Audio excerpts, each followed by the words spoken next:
Early spring foraging alongside the road. Let's see what we can find along this ditch. We've got several different wild plants we could pick to eat from here. This is a wild garlic, which if we get a few of these to come up, this ground's kind of heavy. We'll see. Come on, man. Give me a bulb. Their bulbs are set a little deep. You can use these greens. They're okay. They're a little fibery. So I've made a soup out of them before. Not the best thing in the world, but in a pinch, if you don't have anything else to season with, mainly that's what I'd use these greens for, is just to season. Leave them whole, soak them in like some stock, cook them in. You'll get a nice oniony flavor, but then toss them out before you eat it, because those aren't gonna chew up real well. But wild garlic greens, these are about the same as what you find in your yard. So you'll see these little sprouts pop out first thing in the spring. They're about the first thing to grow. And that's a sign of a well-manicured garden. The bulbs are edible, the blades are edible, but mainly just use it to season foods. This plant definitely falls into the category of edible, but nothing better. So this is dead nettle. A lot of times you'll see out in these fields, they'll be just covered with pretty purple blooms. Usually this is the flower that's causing that. But right now, it's actually henbit out there. So we're only seeing a little bit of the dead nettle. Here in a couple weeks, these fields will be bright purple with dead nettle blooms. But right now, it's henbit that's making the fields look purple. If you boil it down, it's gonna taste just like grass clippings. So if that sounds good to you, give it a shot. Otherwise, I'd save this one for an emergency situation only. This here is a beautiful example of a wild garlic or onion. I think this is a wild garlic. So this is much bigger than you normally find these. So I think it probably has something to do with the fertilizer overspray from the farm. I'm gonna see if I can get these to come out of the ground. Oh, here we go. Look at that bulb, my goodness. You don't usually see them like that.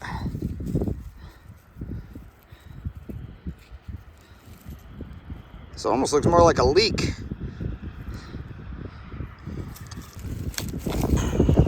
But basically with these plants, sometimes it's difficult to identify them all the way down to species. But if they smell like onion, they look like onion, then it's safe. You've probably seen cleavers before. You're familiar with them. They're the ones that'll stick to your clothing real bad. And they're almost like a Velcro. Now, if you boil these, they are edible. I put them in the same category as the dead nettle. Not real tasty. Edible, not desirable. Now, compared to mushrooms, plants are easy. There's a lot fewer that are gonna kill you. So there is one, though, you definitely wanna be aware of. We have a great example of one of the plants you want to be very cautious with. This is a wild carrot growing here. It has a poisonous plant called water hemlock or poison hemlock. I can't remember the exact name of it, but this wild carrot is one you got to be real cautious with. This is a delightful little nibble. The thing you got to watch for, though, is you want to see a little bit of hairy spines. You want to see some little hairy spines on the stems. That's one of the ways you know it's a carrot. The other way is the smell. Crush it up and it'll have a nice little vague carroty smell. It's not real strong, especially early in the spring. As the year goes on, it gets stronger. But crush it up real good, give it a deep smell, and you'll smell carrot. So this is wild carrot. Typically the root's a little small on these plants to really do anything carrot-like with, although the root is edible. And it is the plant that carrots are derived from.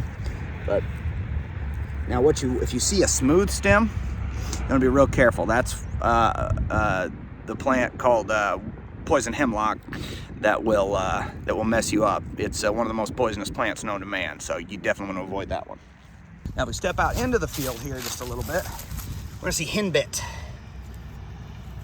This plant gets its name because chickens really like it. It is edible. I put it in the same category with the dead nettle. Edible if you really want to, but it's not incredibly delightful. Although this does taste better than the dead nettle. This is just manageable if you wanted to make a meal out of this one. In the world of wild edible plants, there's a lot of them that are edible, some of them that are good, and just a few of them that are choice, absolutely delicious. I only think I've found maybe 5 plants that I would consider to be grocery store quality. And I'm gonna show you one of them here today. In the world of the edible plants, this is one of my 5. This is one of the best tasting, least known wild edible plants there is. Curly dock. It's got a citrusy flavor. It makes a really nice cooked green. You can also make kind of an asparagus type of a dish out of it if you use the stalks. It pops up really early. There's not a lot of other plants growing, and this one's already gonna be pretty far along in its growing cycle. It's a biannual plant, so you'll get first and second year growth off of it. When you look in here though, if you wanna make sure you have this plant, you have any questions, one of the cool identifiers is to peel it back or tear the stalk open, and you should see almost like a slime. It's like a clear gel. When you feel it, it feels very much like a water-based lubricant. If you're using, when I'm making fire and I want to lubricate the stick that I'm, on the axle side where I'm spinning it, I'll use this ooey goo. I wouldn't use it for any other purposes where I use water-based lubricant, but the way I like to cook this is a couple different ways. One, I'll just peel these apart. I'll trim most of the leaves off and I'll saute them, and they just cook. They taste phenomenal. They're sweet, citrusy kind of flavor. They go real well with just a little bit of salt and butter on them. Or if you get this down to its stalk, just the stalk, cook this. You want to make sure it's still a little tender, so I'd probably use from this point up. If you cook just this part, oh my gosh, you could cook this into something I would describe as a better than asparagus type dish. If you just collect this portion right here, sear them in that butter and salt, oh my goodness, it tastes phenomenal. And it tastes like something you've never had before. So when people try it, a lot of times they're a little weirded out if they see it beforehand, but that goo, the lubricant feel to it goes away when you cook it. Not all the way maybe, but it kind of disappears when you cook it. So it's a lot less noticeable in the dish than it is here when it's like sticking to your fingers like a big glob of snot. So that's kind of cool. Later in the year, I want to show you something really special I do with this curly dock, because I actually make, believe it or not, a dish that tastes just like sausage. I'm not into meat substitutes because I like to get the real thing. I'm a carnivore, but I'm going to tell you what, this plant's versatile. It's as versatile as any I've ever worked with. So this is Bitterdock. It's pretty distinguishable from the curly dock, although you could see how somebody might be able to make the mistake. You'll taste it and definitely know you made the mistake like I did. I ain't eating that. The plant is edible. Some people even say it's like super healthy, and they make tinctures out of it. If it don't taste good, I ain't that worried about it. So this is an edible plant called burdock, and it's one I'd like to do a video on later in the year. We use its root. This is a good tasty plant. Now, it's not the choice edible, but it's not the disgusting famine food either. This is chickweed. Chickweed tastes like corn. A lot of people say it tastes like the silks of the corn if you cooked them up, and I agree 100%. But it's kind of nice. You can take this, cook it up.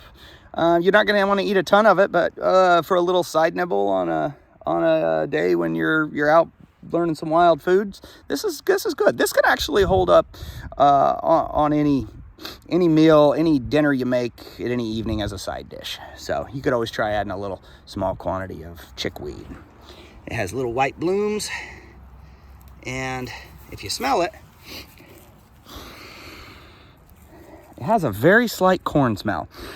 If you've ever shucked a lot of corn, you'll notice that smell is very familiar from when you're shucking corn. Chickweed. The real reason I initially stopped here is there's a creek over here, and I was checking to see when the fish are moving up in and starting to spawn. So I'm seeing common carp up here in Buffalo so far. I haven't seen any grass carp, but this is what I do to gauge when and where to fish. I watch the streams.